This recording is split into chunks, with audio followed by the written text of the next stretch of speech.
はい、皆さん、こんにちは。USJ によってね、暗黒面に寄せたところというです。はい、今日はね、1月の29日ですね。はい、ユニバーサルクールジャパン2026のアトラクション、呪術廻戦 4D の先行体験が今日ありますんで、一足先に体験してこようと思います。まあね、動画の編集時間かかりますんで、どうせこの動画がアップされる頃にはオープンしてると思います。じゃあね、早速ね、行ってきましょう。ということで今回は、呪術廻戦ザリアル 4D 巡る時計台を体験してきたので、早速レポしていきます。まず概要から、こちらのアトラクションはクールジャパン2026の企画で、開催期間は1月30日から8月18日まで。そういえばフリーレンっていつ発表されるんすかね。開催場所は、例によってシネマ 4D です。シュレックはのけもののフレンズなんですね。ちなみにこれとは別に、ハリウッドドリームザライドでも、ストーリーライドボイスドラマ的なやつがあって、それの開催期間はご覧の通り。2回もあるんですね。ちなみにですがハリドリは、なんと2月21日までメンテナンスということでね。おいおいスケジュールガバガバすぎやろ。こんなんじゃ抜けないぜ。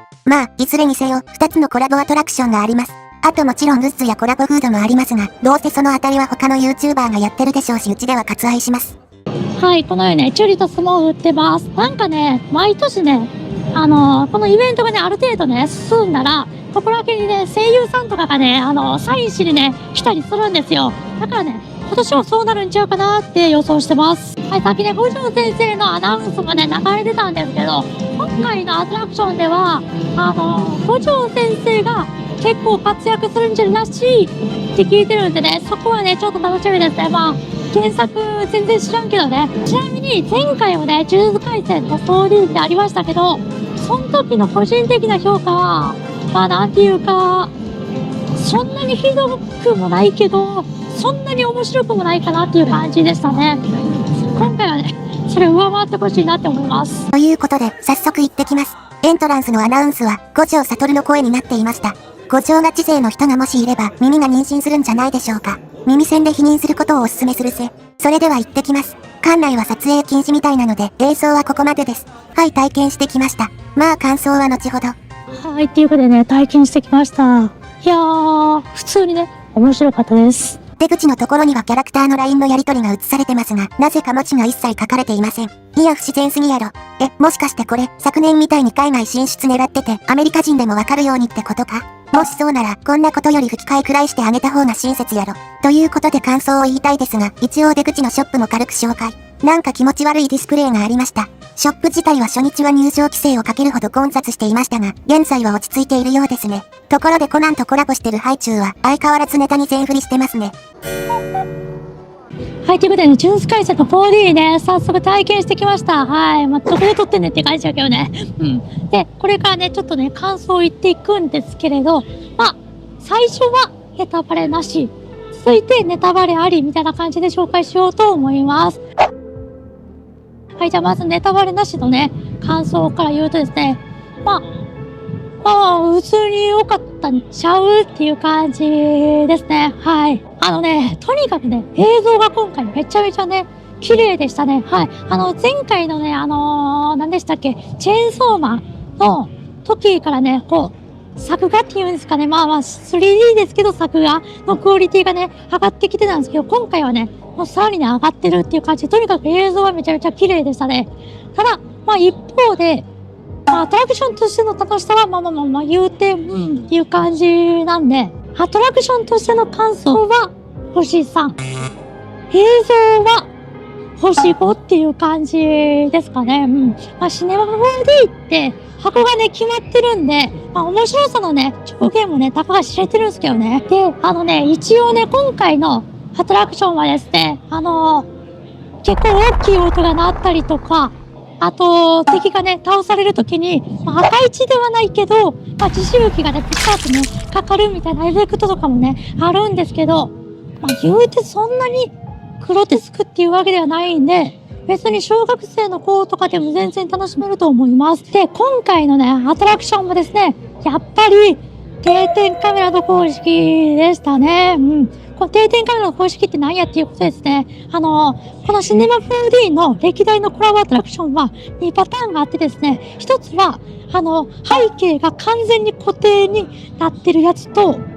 あと、その映像がね、こう中央無事に動くやつの2パターンあるんですけど、今回は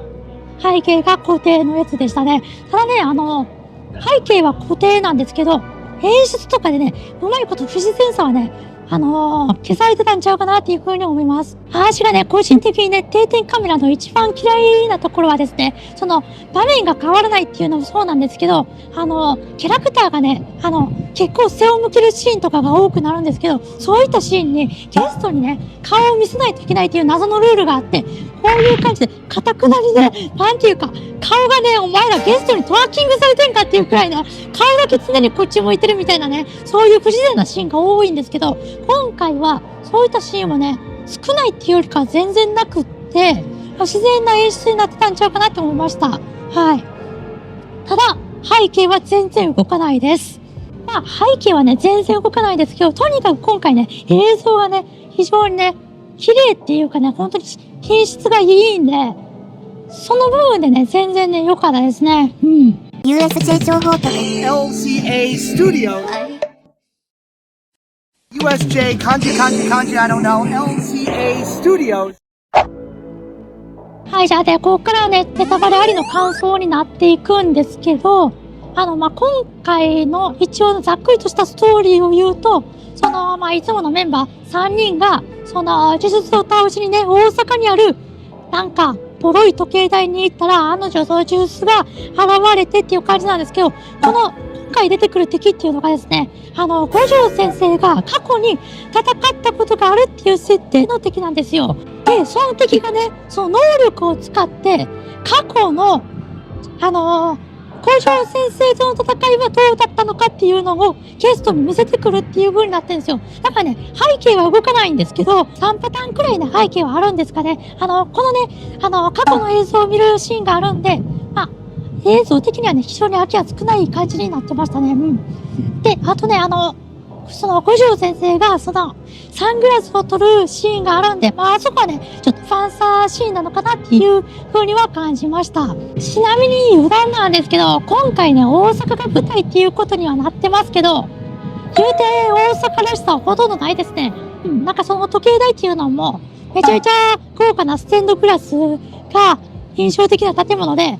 こんなん大阪にあるかなみたいな。まあまあ、高野島とかあの辺りなんですかね。うん。ちょっとわからんけど、ただね、ラストにね、その時計台がどこにあるのかっていうのがね、まあ一応映るんですけど、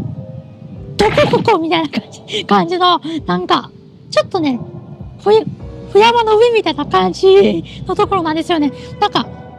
大阪っていうよりか神戸なんちゃうみたいな感じでありましたけど、一応ね、今回も大阪が舞台になってました。ちなみにね、映像のね、作画クオリティが前回よりも断然上がってるんで、個人的には前よりも良かったんちゃうかなっていう風には感じたんですけど、隣にね、座ってた方が、多分ね、呪術廻戦のね、大ファンの方やったみたいで、アトラクションが終わった後、ボソッと、言うて前の方が面白かったなっていう風におっしゃってたんで、だから原作が時代の人からしたら前の方が面白かったのかもしれないです。まあね、確かに言われてみれば、今回の映像がめちゃめちゃ綺麗でしたけど、まあ、ストーリーとしてそんなに面白かったかって言われたら微妙な感じなんで、ま